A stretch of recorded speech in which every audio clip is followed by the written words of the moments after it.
Ukraine's counteroffensives in the war against Russia have reportedly sent the Russians in a mode of retreat. Ukraine claims that its counteroffensives in the east of the country have successfully helped it retake more than 3,000 square kilometers of area in a period of just 48 hours. Ukrainian troops have reportedly been able to enter vital Russian-held supply towns of Izium and Kupiansk. Russia, meanwhile, announced its retreat from parts of Izium and Kupiansk and another town, Balaklia, which it claims will allow its troops to regroup and redeploy further east in territory held by Russian-backed separatists. The Ukrainian offensive seems not only to have caught the Russians off guard, but has also enraged nationalists back home who decry Moscow's silence when it should rather be explaining the situation and recalibrating its military strategy. In a message posted on Telegram, Chechen leader Ramzan Kadyrov called for a change in Russia's approach and said that if there was no change in Russia's fortunes, he would be forced to question the country's leadership on the matter.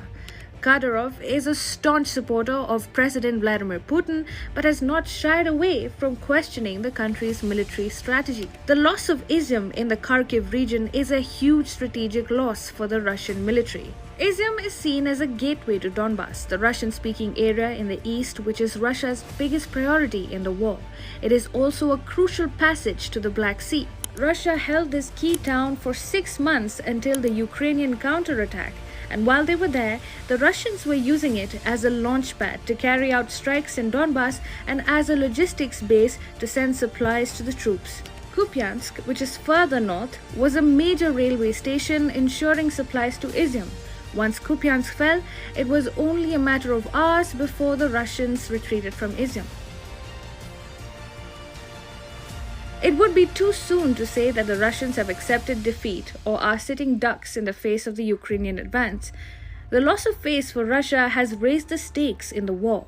The Russian military seems to have hit critical infrastructure with vengeance on its mind. A total blackout has hit the eastern part of Ukraine. Ukrainian President Zelensky has blamed Russian troops for a blackout in the Kharkiv and Donetsk regions and partial blackouts in Zaporizhia, Dnipropetrovsk, and Sumy regions. He said that the goal was to deprive people of light and heat. The Russian Defense Ministry has also said that more troops are being sent to the Kharkiv region. Meanwhile, the Russia-installed administration in the Kharkiv has told civilians to evacuate to Russia to save their lives.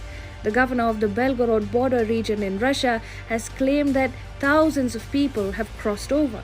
Footage on social media also shows a dense flow of traffic at border crossings.